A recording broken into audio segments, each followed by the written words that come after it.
محتشم سامعین، خوش نصیبی ہماری کہ شعبان کا مہینہ اختتام کی طرف ہے اور عن قریب انشاءاللہ رمضان شروع ہونے والا ہے۔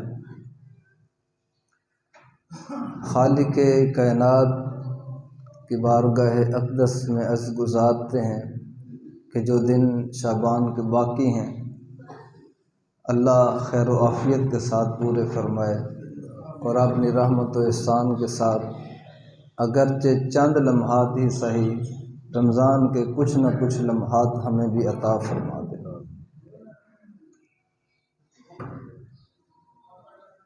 یقیناً بڑا خوش نصیب ہوگا وہ شخص کہ جس کو رمضان کی گھڑیاں حاصل ہوں گی، اور مہینے تو سارے ہی بڑے پیارے ہیں، سارے رب کریم کے بنائے ہوئے مہینے سارے ہی بڑے پیارے ہیں۔ ہمیں اس لیے تمام مہینوں سے محبت ہے کیونکہ ہمارے رب نے بنائے،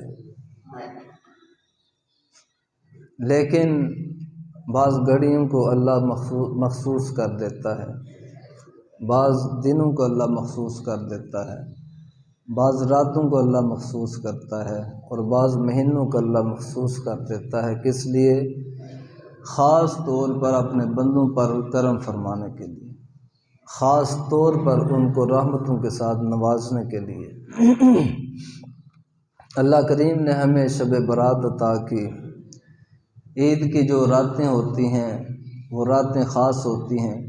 عید کی راتوں میں اللہ کریم کثیر لوگوں کی بخشش فرماتا ہے۔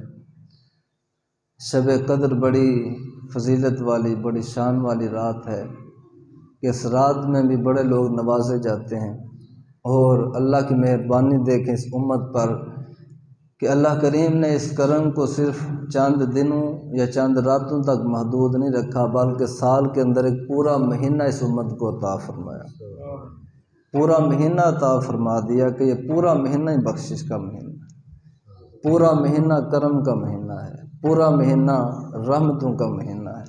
اس کی پہلی گھڑی سے لے کر آخری گھڑی تک جو شخص ان گھڑیوں کو پالے گا وہ پار لگ جائے گا، وہ شخص کامیاب ہو جائے گا۔ تو اس کریم کا شکر ادا کرتے ہیں کہ اللہ کریم نے ہمیں یہ اس امت میں رکھا جس امت کو اللہ نے رمضان عطا فرمایا، اور اللہ کریم کا شکر ادا کرتے ہیں کہ اللہ کریم نے ہمیں اپنے حبیب علیہ السلام کی امت میں رکھا، اور اللہ کریم کی بارگاہ قدس میں شکرانے کی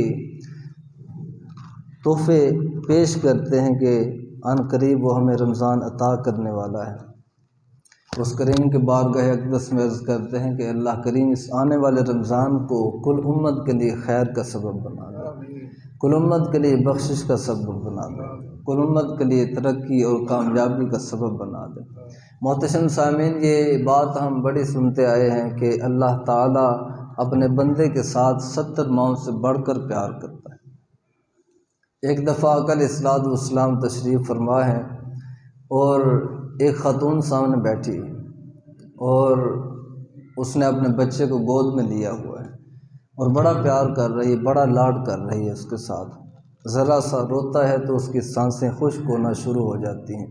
نبی پاک صلی اللہ علیہ وسلم نے صحابہ سے پوچھا کہ صحابہ بتاؤ اس ماں کا حال تو دیکھو ذرا، کہ یہ جس طرح اس بچے کے ساتھ لاڈ کر رہی ہے، پیار کر رہی ہے، ذرا بتاؤ یہ ماں گوارا کرے گی کہ اس کا بچہ آگ میں جلے؟ صحابہ عرض کرتے ہیں یا رسول اللہ یہ کبھی گوارا نہیں کرے گی، خود تو آگ میں کود جانا گوارا اور برداشت کر لے گی، لیکن بچہ آگ میں جائے یہ گوارا نہیں کرے گی۔ نبی پاک صلی اللہ علیہ وسلم نے رب کا بندے کے ساتھ پیار بیان فرمایا۔ آقا فرماتے ہیں کہ صحابہ جس طرح یہ ماں اپنے بچے سے پیار کرتی ہے تمہارا رب اس سے بڑھ کر اپنے بندے سے پیار کرتا ہے، اس ماں سے بڑھ کر اپنے بندے سے پیار کرتا ہے۔ اور رمضان کے حوالے سے اور روزے کے حوالے سے جو احادیث ملتی ہیں ان ساری حدیثوں میں یہ مضمون بالکل واضح اور عیاں ہو جاتا ہے کہ رب اپنے بندے سے کتنا پیار کرتا ہے۔ بندے اس سے دور جانے کی کوشش کرتے ہیں، وہ پھر بھی بندوں کو قریب کرتا ہے۔ بندے دور دوڑتے ہیں، وہ قریب لانے کے لیے راستے ہموار کر دیتا ہے۔ وہ بڑی مشہور حدیث پاک ہے، نبی رحمت صلی اللہ علیہ وسلم نے فرمایا کہ جب رمضان کی پہلی گھڑی داخل ہوتی ہے تو اللہ تعالیٰ فرشتوں کو حکم دیتا ہے کہ فرشتوں جنت کے سارے دروازے کھول دو، جنت کے سارے دروازے کھول دو، اے فرشتوں جہنم کے سارے دروازے بند کر دو، اور جتنے شیاطین ہیں سب کو پکڑو اور جکڑ دو، سب شیاطین کو باندھ دو۔ یا اللہ یہ کیوں؟ اے میرے بندو اس لیے کہ جو مجھ سے دور ہیں میرے قریب آ جائیں، جو بھٹکے ہوئے ہیں وہ میرے در پہ آ جائیں، اس لیے انتظامات ہو رہے ہیں، راستے ہموار کیے جا رہے ہیں، راستوں کی ساری رکاوٹیں ختم کی جا رہی ہیں۔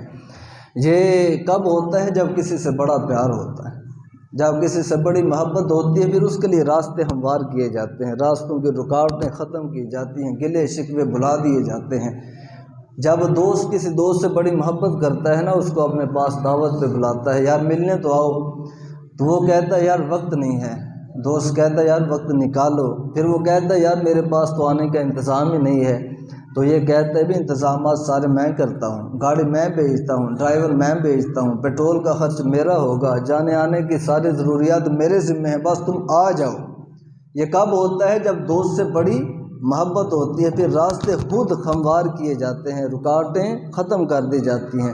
اسی طرح جب کسی بادشاہ کو کسی عامی سے پیار ہوتا ہے اور پتہ چلتا ہے فلاں شخص مجھے ملنے کے لیے آ رہا ہے، تو اس کے آنے سے پہلے ہی اپنے خادموں سے، نگہبانوں سے کہہ دیتا ہے بھی فلاں شکل کا فلاں نامی شخص مجھ سے ملنے آ رہا ہے، لہٰذا جب وہ ملنے آئے تو پھر کوئی آئی ڈی کارڈ چیک نہیں ہوگا، پھر اس کو کہیں پر راستے میں رکاوٹ نہیں ہونی چاہیے، سیدھا میرے پاس لے کر آنا۔ محتشم سامعین، بادشاہ نے کیوں رکاوٹیں ختم کی؟ کیوں بادشاہ کو اس بندے سے پیار ہے؟ تو رمضان آتا ہے، رب کہتا ہے فرشتوں جنت کے سارے دروازے کھول دو، جہنم کے سارے دروازے بند کر دو، اور شیطانوں کو پکڑو جکڑ لو۔ فرشتوں نے سوال کیا، یا اللہ یہ انتظامات اور آسانیاں اور راستوں کی ہمواریاں کس لیے ہیں؟ تو رب کریم فرماتا ہے فرشتوں رمضان آ گیا ہے، میں چاہتا ہوں میرے بندے میرے قریب آ جائیں، میں چاہتا ہوں میرے بندے میرے قریب آ جائیں، رمضان آ گیا ہے، میں بندوں کو قریب کرنا چاہتا ہوں، اس لیے راستے ہموار کیے جا رہے ہیں۔ اندازہ کریں کہ 70 ماہیں تو بڑی پیچھے رہ جاتی ہے نا، وہ بندہ جو 11 مہینے تک گناہ کرتا رہا، 11 مہینے نافرمانیاں کرتا رہا، شب و روز اس کے احکام کو توڑتا رہا، اس کی شریعت کی دھجیاں اڑاتا رہا، پھر بھی 11 مہینے کے بعد وہ کہتا ہے کوئی بات نہیں، کرتا رہا ہے، گناہ کرتا رہا، کوئی بات نہیں، اس نے نافرمانیاں کی ہیں، کوئی بات نہیں، بے آخر بندہ تو میرا ہی ہے، فرشتو آخر بندہ تو میرا ہی ہے، آنے دو اس کو۔ پورا مہینہ عطا کرتا ہے کہ اپنے قریب آنے کے لیے، ذرا اندازہ تو کریں، پھر 70 ماہیں تو بڑی پیچھے رہ جاتی ہیں۔ اس طرح رب اپنے بندوں سے پیار کرتا ہے۔ نبی پاک صلی اللہ علیہ وآلہ وسلم نے جتنی احادیث بیان فرمائی رمضان کے حوالے سے، ہر حدیث میں یہی مضمون ملتا ہے۔ صحیح بخاری مسلم کے حدیث پاک، نبی پاک صلی اللہ علیہ وسلم فرماتے ہیں کہ اللہ کریم فرماتا ہے، اللہ کریم نے فرمایا کہ ابن آدم کا ہر عمل اس کے لیے ہے الا الصیام، سوائے روزے کے، فإنہ لی وانا اجزی بہ،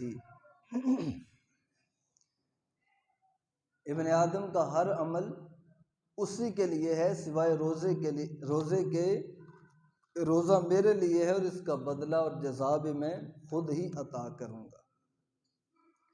ہم نے یہاں تعجب کے ساتھ سوال کیا، ہم نے کہا یا اللہ نماز بھی تو تیرے ہی لیے ہے، زکوٰۃ بھی تیرے لیے ہے، حج بھی تیرے لیے ہے، اگر کوئی بندہ نماز غیر اللہ کے لیے پڑھتا ہے تو کہتا ہے مردود ہے، اس نے قیام غیر اللہ کے لیے کیا تو کہتا ہے مردود ہے، اس نے رکوع اور سجدے کسی غیر کے لیے کیے تو کہتا ہے نماز مردود ہے، کسی نے حج کیا، کعبہ کا طواف کسی غیر کے لیے کرتا ہے تو کہتا ہے مردود ہے، صفا مروہ کی سعی کسی غیر کے لیے کرتا ہے تو کہتا ہے مردود ہے، اور میدان منا مزدلفہ عرفات میں جاتا ہے غیر اللہ کے لیے تو کہتا ہے مردود ہے، وہ آخر میں قربانی کرتا ہے کسی غیر کے لیے تو کہتا ہے مردود ہے، اور کسی شخص نے زکوٰۃ دی اور زکوٰۃ دی اس نے لوگوں کو دکھانے کے لیے 1 لاکھ 2 لاکھ 10 لاکھ 1 کروڑ تو کہتا ہے کروڑ دیتا ہے پھر بھی مردود ہے کیونکہ غیر کے لیے ہے، اور یہاں تو کہتا ہے کہ بھئی سارے اعمال ابن آدم کے اسی کے لیے ہیں سوائے روزے کے،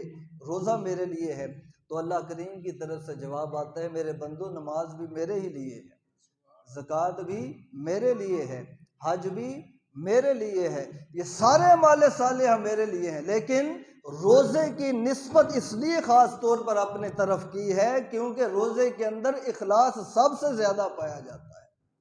روزے میں اخلاص سب سے زیادہ پایا جاتا ہے۔ جب نمازی نماز پڑھتا ہے تو ممکن ہے اس کے ذہن میں خیال آ جائے یار فلاں دیکھ رہا ہے۔ کچھ نہ کچھ لوگ تو نمازی کو دیکھتے ہی ہیں نا، ریاکاری کا خدشہ ہے۔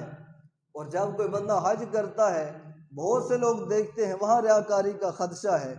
اور زکوٰۃ اگر بڑی چھپا کر دے پھر بھی کم از کم اس کو تو خبر ہو ہی جاتی ہے جس کو دے رہا ہے، اس کو تو خبر ہو ہی جاتی ہے۔ لیکن جب روزے کی بات آتی ہے تو اگرچہ 10 گھنٹے گزر چکے ہیں، اس نے نہ کھایا ہے نہ پیا ہے، لیکن کسی کو خبر نہیں ہے کہ یہ بندہ 10 گھنٹے سے بھوکا اور پیاسا ہے۔ 10 گھنٹے گزر چکے ہیں، 10 گھنٹے نہ کھایا ہے نہ پیا ہے، لیکن پھر بھی کام کر رہا ہے۔ کسی کو خبر نہیں ہے یہ بندہ 10 گھنٹے سے بھوکا ہے، صرف دو ہی جانتے ہیں، صرف اس کے بارے میں دو ہی جانتے ہیں، یا وہ بندہ جانتا ہے یا اس کا رب جانتا ہے، یا وہ بندہ جانتا ہے یا اس کا رب جانتا ہے۔ اس لیے فرمایا کہ سارے اعمال ابن آدم کے اس کے لیے ہیں سوائے روزے کے۔ آگے فرمایا کہ روزہ میرے لیے، اس کی جزا بھی خود ہی عطا فرماؤں گا۔ اس کی مزید تفصیل آقا علیہ الصلوۃ والسلام نے ایک حدیث میں بیان فرمائی۔ آقا علیہ الصلوۃ والسلام فرماتے ہیں صحابہ اللہ نے فرمایا ہے روزہ میرے لیے ہے، اس کی جزا بھی خود عطا کروں گا۔ پھر آقا فرماتے ہیں کہ سنو، ہر عمل کی جزا 10 گنا سے لے کر 700 گنا تک۔ کوئی بھی عمل صالح بندہ کرتا ہے تو یا تو 10 گنا اجر ملتا ہے، کسی کو 20 گنا ملتا ہے، کسی کو 100 گنا ملتا ہے، کسی کو 200، کسی کو 500 گنا، کسی کو 700 گنا تک اجر ملتا ہے۔ یہ حد ہے۔ پھر آگے واللہ یرزق من یشاء بغیر حساب، جو لکھا جاتا ہے 700 گنا تک لکھا جاتا ہے، اس سے آگے بغیر حساب کا سلسلہ شروع ہو جاتا ہے۔ تو جب کوئی بندہ روزہ رکھتا ہے تو فرشتے پوچھتے ہوں گے یا اللہ کتنا اجر لکھیں، 10 گنا؟ جواب آتا ہوگا نہیں۔ یا اللہ 20 گنا لکھ دیں؟ جواب آتا ہے نہیں۔ یا اللہ 100 گنا لکھیں؟ جواب آتا ہے نہیں۔ یا اللہ 200 گنا؟ جواب آتا ہے نہیں۔ یا اللہ 500 گنا لکھ دیں؟ جواب آیا نہیں۔ یا اللہ 700 گنا لکھ دیں؟ جواب آیا نہیں۔ فرشتے خاموش ہو گئے۔ فرشتے کہتے ہیں یا اللہ اس سے آگے تو ہمیں آرڈر ہی نہیں ہے، اس روزے دار کا پھر حکم کیا ہے؟ پھر رب کریم فرشتوں سے کہتا ہوگا فرشتوں تم رہنے دو، جو لکھنا ہوگا رب خود ہی لکھے گا، جو لکھنا ہوگا رب خود ہی لکھے گا۔ تو پھر 700 گناہ کے بعد سلسلہ کون سا چلتا ہے؟ واللہ یرزق من یشاء بغیر حساب۔ 700 گناہ کے بعد سلسلہ وہ چلتا ہے جس اجر کو دنیا کا کوئی پیمانہ تول ہی نہیں سکتا، دنیا کا کوئی پیمانہ ناپ نہیں سکتا۔ پھر وہ حکم، پھر وہ آرڈر جاری ہوتے ہیں۔ پتہ یہ چلا کہ روزہ دار کو اللہ بغیر حساب عطا فرماتا ہے، اتنا دیتا ہے جس کا کوئی حساب نہیں کر سکتا، جسے کوئی ناپ نہیں سکتا، جسے کوئی تول نہیں سکتا۔ تو رب کریم نے کہا روزہ میرے لیے ہے۔ میں کہتا ہوں جب روزہ اللہ کے لیے ہے تو پھر روزہ دار بھی اللہ کے لیے، پھر روزہ دار بھی اللہ کے لیے، اس کا محبوب بندہ ہوتا ہے۔ نماز کی حالت میں بھی اللہ کے ہاں پسندیدہ قرار پاتا ہے، روزہ یہ زکوٰۃ دیتا ہے تب بھی پسندیدہ قرار پاتا ہے، حج کرتا ہے تب بھی پسندیدہ قرار پاتا ہے۔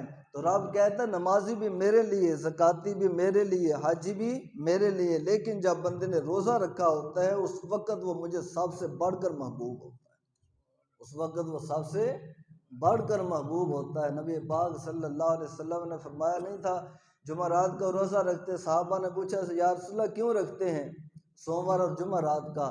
آقا علیہ الصلوۃ والسلام نے فرمایا سوموار اور جمعرات کو اعمال اللہ کی بارگاہ میں پیش ہوتے ہیں، اور میں اللہ کا نبی پسند کرتا ہوں کہ جس وقت میرے اعمال اللہ کی بارگاہ میں پیش کیے جائیں اس وقت میں روزے سے ہوں، اس وقت میں روزے سے ہوں۔ یہ اشارہ تھا اس بات کی طرف کہ جب روزے کی حالت میں اعمال اللہ کی بارگاہ میں پیش ہوں گے تو یقیناً اللہ قبولیت کا حکم فرمائے گا، اللہ قبولیت کا فیصلہ فرمائے گا۔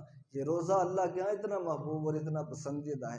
تو آقا فرماتے ہیں رب کریم نے فرمایا لوگوں ابن آدم کا ہر عمل اس کے لیے ہے سوائے روزے کے، روزہ میرے لیے اور میں خود ہی اس کی جزا عطا کروں گا۔ اس سے آگے نبی رحمت صلی اللہ علیہ وسلم فرماتے ہیں کہ الصیام جنۃ، فرمایا روزہ ڈھال ہے۔ اب ڈھال کیا ہوتی ہے؟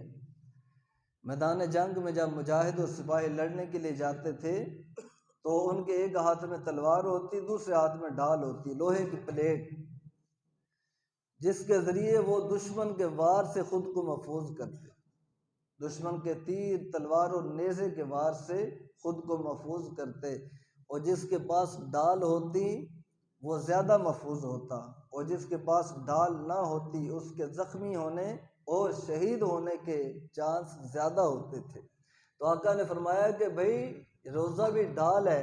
ہم نے کہا یا رسول اللہ میدان جنگ میں تو ڈال ہمیں کام دیتی ہے، لوگوں کے تیروں تلواروں سے بچاتی ہے، نیزوں کے وار سے بچاتی ہے، یہ روزہ کہاں پر کام دے گا؟ تو آقا علیہ الصلوۃ والسلام فرماتے ہیں کہ لوہے کی ڈال لوگوں کو تیروں اور تلواروں سے بچاتی ہے، اور روزے کی ڈال جو ہے وہ تمہیں جہنم کی آگ سے بچائے گی۔ روزے کی ڈال تمہیں جہنم کی آگ سے بچائے گی۔ میدان حشر میں بھی لوگوں نے ڈالیں پکڑی ہوں گی، کسی نے نماز کی ڈال پکڑی ہے، کسی نے حج کی ڈال پکڑی ہوئی ہے، کسی نے زکوٰۃ کی پکڑی ہے، اور بعض وہ ہوں گے کہ جنہوں نے روزے کی ڈال پکڑی ہوگی۔ وہاں پر جو ڈال سب سے زیادہ کام دے گی وہ روزے کی ڈال ہوگی، سب سے زیادہ جہنم کی آگ سے بچائے گی وہ روزے کی ڈال ہوگی۔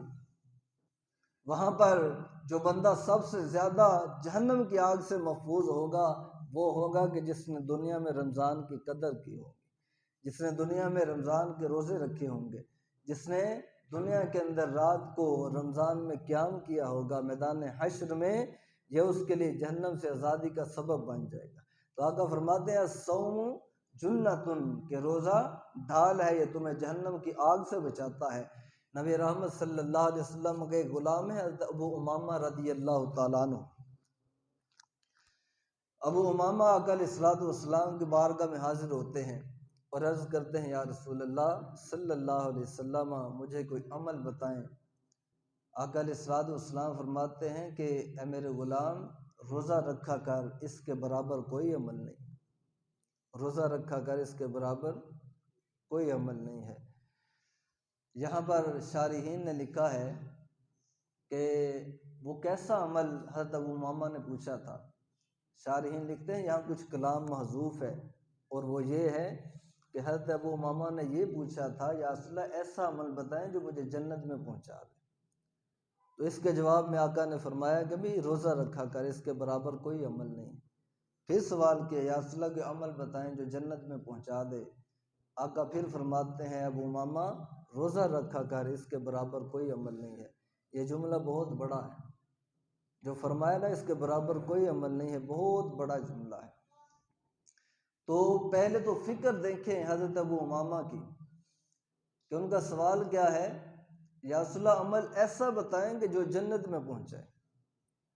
صحابہ کے جتنے بھی سوال اٹھائیں گے نا آپ حدیث مبارکہ کے اندر چیک کریں، بہت سے صحابہ نے آقا علیہ الصلوۃ والسلام سے سوالات کیے عمل کے بارے میں، ان میں سے بہت تھوڑے ایسے ملیں گے جو دنیا کے بارے میں، بہت تھوڑے ایسے ملیں گے کہ کہیں کسی صحابی نے جا کر سوال کیا ہو یا رسول اللہ صحت کی دعا کر دیں، شفا کی دعا کر دیں، بہت تھوڑے ملیں گے، یا رسول اللہ رزق کی کشادگی کی دعا کر دیں، ایسے سوالات بہت تھوڑے ملیں گے۔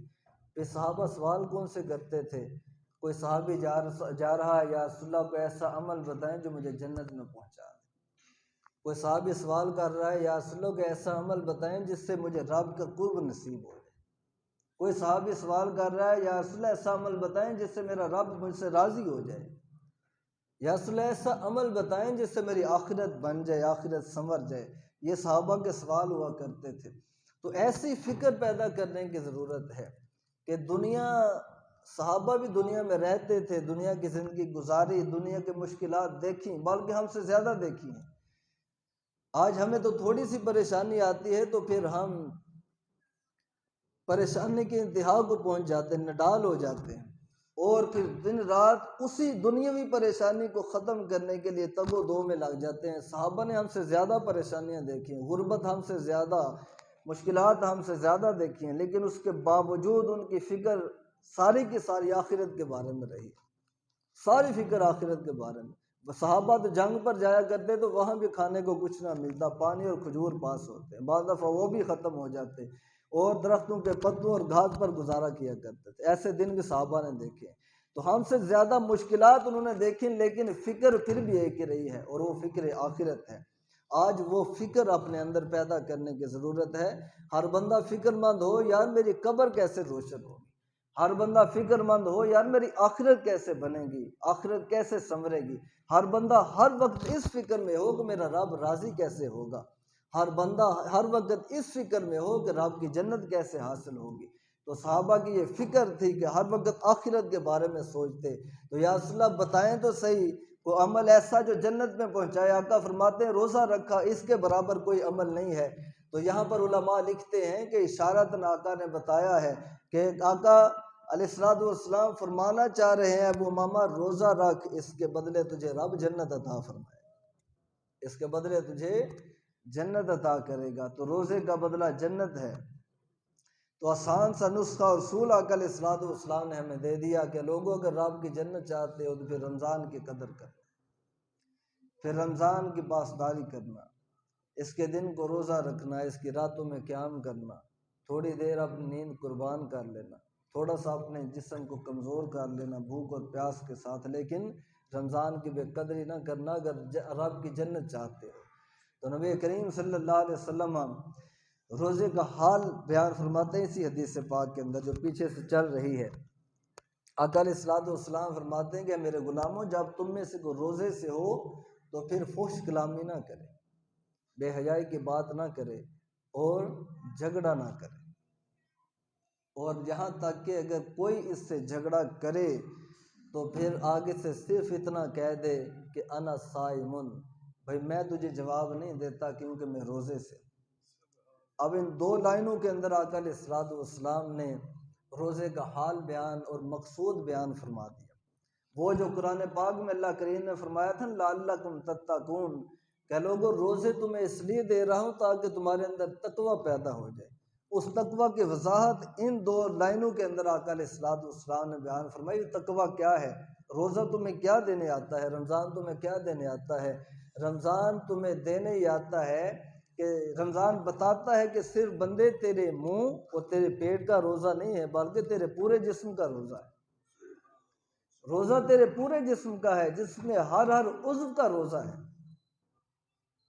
اگر کسی شخص نے روزہ رکھا اس کے باوجود فحش کلامی کرتا ہے، جھگڑے کرتا ہے، دھوکے دیتا ہے، لڑائیاں کرتا ہے، تو اس کا مطلب ہے اس نے روزہ رکھا ہی نہیں ہے۔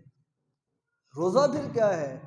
روزہ یہ ہے کہ بھائی تیری زبان پاک رہے، کوئی ایسا جملہ تیری زبان پہ نہ آئے جو اللہ کی ناراضگی کا سبب بنتا ہے، تیری زبان پہ کوئی بے حیائی کا جملہ نہ آئے، تیری زبان پہ جھوٹ اور فراڈ کا کوئی جملہ نہیں آنا چاہیے، پھر تیرا روزہ ہے۔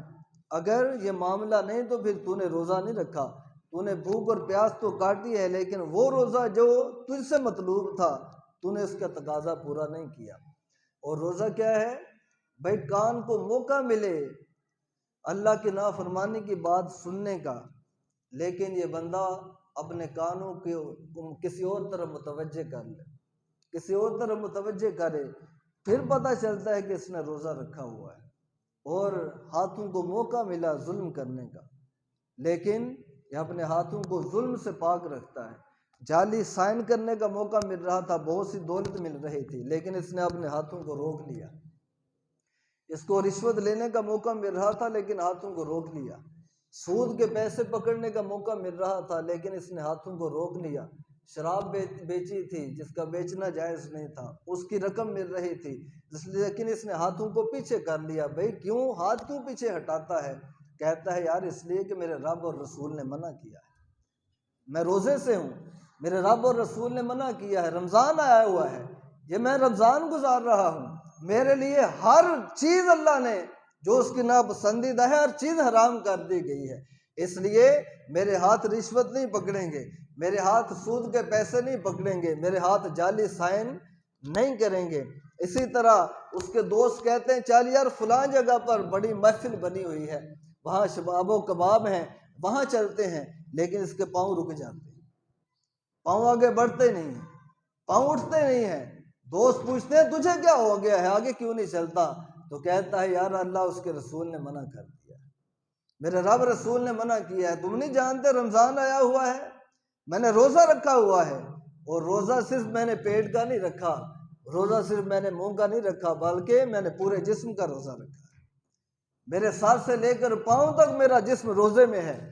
روزہ تو یہ دینے آتا ہے، آقا فرماتے ہیں کہ جب تم روزے سے ہو تو پھر تمہاری زبان پر فحش کلامی نہیں آنی چاہیے، بے حیائی کی بات نہیں آنی چاہیے، تمہارا کان گناہ کی بات نہ سنے، تمہاری زبان گناہ کی بات نہ بولے، تمہاری آنکھوں کے سامنے اللہ کی حرام کردہ کوئی چیز آ جائے تو تیری آنکھیں جھک جائیں یا دوسری طرف پھر جائیں، لوگ تجھ سے پوچھیں تجھے کیا ہوا ہے، اور تو کہے میرے رب رسول نے منع کیا ہے۔ میں اس وقت روزے سے ہوں، اور روزہ مجھے تقوی سکھانے کے لیے آیا ہے، روزہ مجھے پرہیزگاری سکھانے کے لیے آیا ہے، تو یہ مقصود تھا روزے کا، لعلکم تتقون، روزہ تمہارے اندر تقوی پیدا کرنے آیا۔ اور اس سے آگے آقا فرماتے ہیں کہ روزے کی حالت میں جھگڑا بھی نہ کیا کرو، بلکہ یہاں تک فرمایا کوئی تجھ سے جھگڑا کرے تو پھر بھی پیچھے ہٹ جا۔ بھائی پیچھے کیوں ہٹتا ہے؟ اس لیے کہ میں روزے سے ہوں۔ اگر روزے کی حالت میں تجھے گالی کسی نے دی ہے، تیرا دوست کہتا ہے بھائی گالیاں دے رہا ہے، خاموش بیٹھا ہے، تو آگے سے جواب میں کہہ رہا ہوں میرے رب رسول نے منع کیا، میں اس کو جواب نہیں دے سکتا، میں روزے سے ہوں۔ کسی کو روزے کی حالت میں کوئی تھپڑ مار دیتا ہے، اور دوست کہتا ہے تجھے تھپڑ مارتا ہے، تجھے پرواہ نہیں، غیرت نہیں ہے، اور یہ آگے سے جواب میں کہتا ہے یار غیرت کیا کروں، میرے رب رسول نے منع کیا، اللہ اس کے رسول نے کہا ہے روزے کی حالت میں جھگڑا نہیں کرنا، کسی کو جواب نہیں دینا۔ تو فرمایا کہ اس طرح کا روزہ جو بندہ رکھتا ہے پھر اللہ شان بڑی عطا فرماتا ہے، پھر مقام بڑا عطا کرتا ہے، پھر اپنے قرب کی اعلیٰ منازل پر لے جاتا ہے، پھر اپنی رضا کی اعلیٰ منزلوں پر لے جاتا ہے۔ وہ نبی صلی اللہ علیہ وسلم جن کی زبان پر ہمیں ویسے بھی یقین ہے کہ آقا علیہ الصلوۃ والسلام جو بھی فرما دیں ایک بندہ مومن ہے جس نے ان کو اپنا اللہ کا رسول اور اپنا نبی مانا ہے، وہ ان کی زبان پر کبھی شک کر ہی نہیں سکتا۔ وہ نبی جن کی زبان میں کوئی شک و شبہ نہیں ہے، وہ فرماتے ہیں والذی نفس محمد بیادہ، کیا لوگوں جس نے اس انداز کا روزہ رکھا ہے، میں محمد اللہ کی قسم اٹھا کر کہتا ہوں اس کو شان یہ حاصل ہوتی ہے لخلوف فم الصائم اطیب عند اللہ من ریح المسک، کہ وہ جو بو اس کے منہ کے اندر پیدا ہوتی ہے، جس بو کو ماں سونگتی ہے تو پیچھے ہٹ جاتی ہے، باپ سونگتا ہے تو پیچھے ہٹ جاتا ہے، اولاد اور بیوی سونگتی ہے تو پیچھے ہٹ جاتی ہے۔ جب بندہ اس طرح کا روزہ رکھتا ہے تو پھر رب کہتا ہے میرے بندو اس کے منہ میں جو بو پیدا ہوئی ہے وہ بو مجھے مشک سے زیادہ محبوب ہو جاتی ہے، وہ بو مجھے مشک سے زیادہ محبوب ہو جاتی ہے۔ جب روزہ اس طرح کا رکھا، جب اس نے ہاتھ کا بھی روزہ رکھا ہے، جب پاؤں کا بھی روزہ ہے، جب زبان کا بھی روزہ ہے، جب آنکھوں کا بھی روزہ ہے، جب کانوں کا بھی روزہ ہے، تو پھر رب کہتا ہے اس کے منہ کی بو بھی مجھے محبوب ہو جاتی ہے۔ تو اب بتائیں جس کے منہ کی بو کو رب پسند کرتا ہے اس بندے کو رب کتنا پسند کرتا ہوگا، حالت روزہ میں وہ بندہ رب کے کتنے قریب ہوتا ہوگا، حالت روزہ میں اللہ کو وہ بندہ کتنا محبوب ہو جاتا ہے۔ تو آقا فرماتے ہیں کہ رمضان کے اندر اللہ تعالیٰ جہنم کے دروازے بند کروا دیتا ہے، جنت کے کھلوا دیتا ہے، شیطانوں کو جکڑ دیتا ہے، کیوں کہ میرے بندے میرے قریب آ جائیں، وہ بندے جو دور تھے میرے در سے وہ میرے در کے قریب آ جائیں۔ نبی پاک صلی اللہ علیہ وسلم ایسی حدیث سے آگے ارشاد فرماتے ہیں، آگے آقا فرماتے ہیں کہ جو ایسا روزہ رکھتا ہے اللہ 2 انعامات عطا کرتا ہے۔ وہ کون سے؟ ایک انعام اس کو افطاری کے ٹائم دیتا ہے، ایک انعام اس کو میدان حشر میں دے گا۔ افطاری کے ٹائم کیا انعام ہوتا ہے؟ افطاری کے ٹائم ایک تو اللہ کی عطا کردہ نعمتیں سامنے پڑی ہوتی ہیں، 10 12 14 گھنٹے کا 15 گھنٹے کا روزہ بھوک پیاس بندے نے برداشت کی ہوتی ہے، اس کے بعد جب شام کا وقت آتا ہے دسترخوان سجتا ہے، اللہ کی نعمتیں سامنے پڑی ہوتی ہیں، اور ان قریب اعلان ہونے والا ہوتا ہے کہ بھئی رب کی طرف سے اجازت ہونے والی ہے کہ اب تم کھا بھی سکتے ہو، تو بندے کو دلی خوشی اور راحت محسوس ہوتی ہے۔ اور اس وقت ایک تو یہ خوشی ہوتی ہے کہ ان قریب حکم اٹھنے والا ہے اور مجھے اجازت ملنے والی ہے، لیکن اس وقت بھی ایک خاص انعام اللہ بندے کو عطا کرتا ہے، خاص انعام۔ وہ انعام کیا دیتا ہے کہ بندہ سارے دن کی بھوک پیاس کے بعد جب دسترخوان پر بیٹھا ہوتا ہے تو اس وقت وہ بندہ اللہ کو اتنا محبوب ہوتا ہے، اتنا محبوب ہوتا ہے۔ آقا فرماتے ہیں وہ گھڑیاں ایسی ہوتی ہیں کہ رب کو بندے سے اتنا پیار ہوتا ہے کہ ان گھڑیوں میں بندہ رب سے جو بھی سوال کرتا ہے رب سوال پورا فرما دیتا ہے، رب اس کا سوال پورا فرماتا ہے۔ اس وقت اتنی رحمت برس رہی ہوتی ہے اللہ کی، اور وہ بندہ اتنا رب کو محبوب ہو جاتا ہے، اس وقت جو بھی خیر مانگتا ہے آقا فرماتے ہیں اللہ اس کے سوال کو پورا فرما دیتا ہے۔ یہ قبولیت کی گھڑی ہوتی ہے، افطار کی گھڑی، تو ایک یہ انعام ملتا ہے، اور دوسرا آقا فرماتے ہیں میدان حشر میں اللہ انعام عطا فرمائے گا۔ میدان حشر میں جب افراتفری کا عالم ہوگا، نفسی کا عالم ہوگا، ہر بندہ پریشان ہوگا، تو کچھ لوگ ہوں گے جن کو اللہ سائڈ پہ بلا لے گا، جن کو اللہ سائڈ پہ بلا لے گا۔ ادھر پریشانی کا ماحول چل رہا ہے، ادھر کچھ لوگ ہیں جو بڑے آرام سے اور بڑے سکون کے ساتھ بیٹھے ہوئے ہیں۔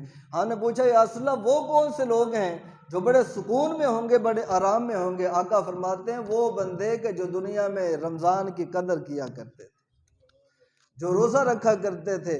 اللہ الگ بلا کر صرف آرام سے بٹھائے گا نہیں، بلکہ اپنا دیدار بھی ان کو عطا فرمائے گا۔ خاص ملاقات ہوگی روزہ داروں کے ساتھ، اس وقت وہ بندے فخر کر رہے ہوں گے اپنی قسمت پر، ناز کر رہے ہوں گے جو دنیا میں رمضان کی قدر کیا کرتے تھے، جو دنیا میں چند گھنٹے رب کے لیے بھوک اور پیاس کاٹا کرتے تھے، جو دنیا کے اندر رب کے لیے اپنی زبانوں کو تالے لگا لیتے، اپنے کانوں کی حفاظت کیا کرتے، اپنے ہاتھ اور پاؤں کی رمضان میں حفاظت کیا کرتے تھے۔ کیوں کہ اللہ نے پابندیاں لگا دی ہیں، تو وہ لوگ قیامت کے دن فخر کریں گے، اپنے نصیب پر ناز کر رہے ہوں گے۔ تو محتشم سامعین میں عرض کروں کہ کوشش کریں کہ رمضان آ رہا ہے، قدر کریں اس کے روزوں کی نیت کریں۔ اما بعد دفعہ ایسے ہوتا ہے کہ کسی کو بلڈ پریشر کا مسئلہ ہے، کسی کو شوگر کا مسئلہ ہے، لوگ روزہ چھوڑ دیتے ہیں۔ میں کہوں گا پھر بھی کوشش کریں، جن کو یہ بیماریاں ہیں پھر کوشش کریں روزہ رکھنے کی، بیماری کی حالت میں کوشش کریں، تھوڑا صبر ہی کرنا ہے نا، تو رمضان تو آیا ہی صبر کے لیے۔ وہ عبادت جس میں مشقت زیادہ ہوتی ہے وہ عبادت رب کو پسند بھی زیادہ ہے، اس میں اجر بھی زیادہ ملتا ہے۔ اگرچہ علماء نے لکھا ہے معافی ہے، جس کو شوگر تنگ کرے، روزہ برداشت کرنا مشکل ہو جائے، اسے اجازت ہے، چھوڑ سکتا ہے۔ کوئی اور بیماری ہے جیسے بلڈ پریشر ہے، اگر روزہ برداشت نہیں ہو سکتا، مشکل بنتی ہے تو چھوڑ سکتا ہے، اجازت ہے، فدیہ دے دے۔ لیکن میں عرض کروں کوشش کریں رکھیں، شوگر کی حالت میں روزہ رکھیں۔ آپ کا دوست آپ سے کہے یار تجھے تو شوگر ہے، تجھے تو معافی تھی، پھر بھی روزہ رکھ رہا ہے، اور آپ کے زبان پہ جواب یہ ہو یار شوگر تو ہے، مشکل تو ہے، لیکن رمضان بھی تو سال کے بعد آیا، روزہ بھی تو سال کے بعد آیا نا۔ جس نے بلڈ پریشر کا مسئلہ ہے، روزہ رکھا ہوا ہے، دوست کہے یار تجھے تو معافی تھی، فدیہ دے سکتا تھا، تو وہ بھی جواباً کہے یار مشکل تو ہے لیکن رمضان بھی تو سال کے بعد آیا، رب کا مہمان بھی تو سال کے بعد آیا۔ اور کوئی مزدور مزدوری کر رہا ہے، اینٹیں اٹھا رہا ہے، کوئی بجری اٹھا رہا ہے، پسینے نکل رہے ہیں، مشکل ہے، اوپر سے روزہ رکھا ہوا ہے، اور کوئی ساتھ والا کہتا ہے یار چھوڑ دیتا ہے، اتنی مشقت برداشت کرتا ہے، اور اس کی مزدور کی زبان پہ جواب یہ ہو کہ یار مشقت تو ہے، تکلیف تو ہے، لیکن رب کا مہمان بھی تو سال کے بعد آیا نا۔ اس مہمان کی قدر نہ کریں، مہمان کی قدر کا ہمارے دین نے ہمیں حکم دیا ہے۔ تو مہمان رب کا آئے اور بندہ بے قدری کرے، مہمان رب کا ہو اور بندہ چھوٹی چھوٹی باتوں پر روزہ چھوڑ دے، چھوٹی چھوٹی تکلیفوں پر روزہ چھوڑ دے، پھر مجھ سے برداشت نہیں ہوتا، مہمان رب کا ہو۔ یہاں تو کسی بڑے کا مہمان آئے تو ہم بڑی قدر کرتے ہیں، یہ تو مہمان رب کا ہے، اس کی کتنی قدر ہونی چاہیے۔ تو کوشش کریں ان حالات میں بھی روزہ رکھیں، ہر صورت میں نیت کر لیں کہ ہم نے روزہ رکھنا ہے۔ یہ ایک ہی مہینہ ہے، ایک مہینہ کس لیے؟ یہ ایک مہینہ کس لیے ہے؟ یہ رب کی جنت حاصل کرنے کے، اور کوئی مقصود نہیں ہے، رب کو ہم سے کچھ مطلوب نہیں ہے، ہمارا رب صرف ہمیں جنت دینا چاہتا ہے۔ اس جنت کے اسباب پیدا کیے ہیں، رمضان کو سبب بنایا کہ بھئی یہ مہینہ ہے، کچھ شادیاں کر دی، راستے کھول دیے، جنت تک پہنچ جاؤ۔ اس کو یوں ایسے سمجھیں کہ جیسے کوئی مالدار شخص ہو یا کوئی کسی ملک کا حاکم ہو، اور وہ آفر دے بھئی 5 دن ہے آپ لوگوں کے پاس، اور 5 دن میں آپ لوگوں نے کراچی پہنچنا ہے، اور گاڑی میری ہوگی، پیٹرول میرا ہوگا، راستے میں کھانے پینے کا خرچ میرا ہوگا، بس آپ نے 5 دن میں کراچی پہنچنا ہے، اور وہاں پہنچ جائے گا جو شخص، اس کو میں محل بھی دوں گا، وہاں کھانا پینا بھی اس کا مفت ہوگا، بلکہ اس کو نوکر بھی دوں گا اس کی خدمت کے لیے۔ یہ آفر لگا دی کسی نے۔ آپ بتائیں کون سا بندہ ہے جو یہ آفر سنے گا اور پیچھے رہے گا؟ ہر بندہ کوشش کرے گا یار 5 دن میں کراچی پہنچنا ہے، گاڑی بھی مالک کی ہے، پیٹرول بھی انہی کا ہے، کھانے پینے کا خرچ بھی انہی کا ہے، ہر بندہ دوڑ لگا دے گا۔ اب یہاں بتائیں کوئی ایسا بندہ بھی ہوگا کہ جو پیچھے رہ جائے؟ یہاں تو ہمیں 100% حاضری ملے گی، 100%، کوئی بندہ پیچھے نہیں رہے گا، اور اگر کوئی رہ جائے گا تو پھر اسے کیا کہا جائے گا؟ بھی اس سے بڑا بد نصیب کوئی نہیں، اتنی اچھی آفر ملی تھی اس کو بھی پورا نہ کر سکا، اسے بھی اس نے قبول نہ کیا، بڑا بد نصیب اور بدبخت ہے۔ وہاں رہائش بھی مفت تھی، کھانا بھی مفت تھا، نوکر چاکر بھی مل رہے تھے، اس کے باوجود سستی کر گیا۔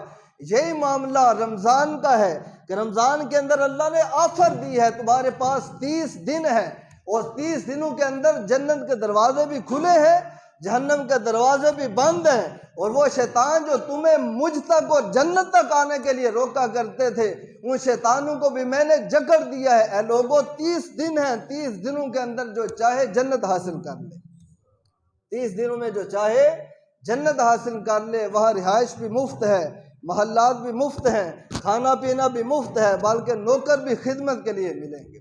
تو کون سا بندہ ہے جو پیچھے رہ جائے گا؟ یقیناً وہ بندہ بد نصیب ہوگا جو پیچھے رہے گا۔ 30 دنوں کے اندر یہ کمائی کرنی ہے، 1-2 دن کی بات نہیں ہے، 30 دن ہے، اور 30 دنوں کے اندر جب چاہے رب سے رو کر گڑ گڑا کر معافی مانگے، اس کا کرم مانگے، وہ عطا فرما دے گا، وہ عطا کر دے گا۔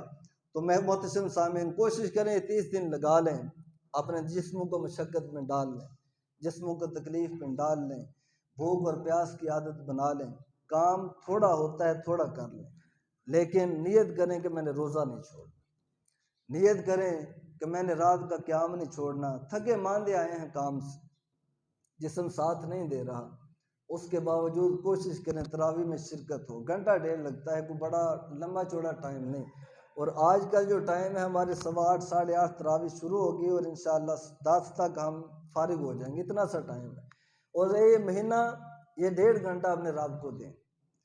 اگر اس 1.5 گھنٹے اور دن کے روزے کے بدلے جنت مل جائے تو یہ بندہ بڑا با نصیب ہے، یہ بندہ بڑا ہی خوش نصیب ہے۔ اس نے دنیا میں سب سے بڑا چیلنج قبول کیا ہے، اور سب سے بڑے چیلنج میں یہ پاس ہوا ہے۔ اللہ کی بارگاہ میں عرض کرتے ہیں کہ اللہ کریم ہمیں رمضان کی قدر کی توفیق دے، اس کے دن کے روزے کی راتوں کے قیام کی توفیق عطا فرمائے، آمین۔ وما علیہ الا البلاغ المبین۔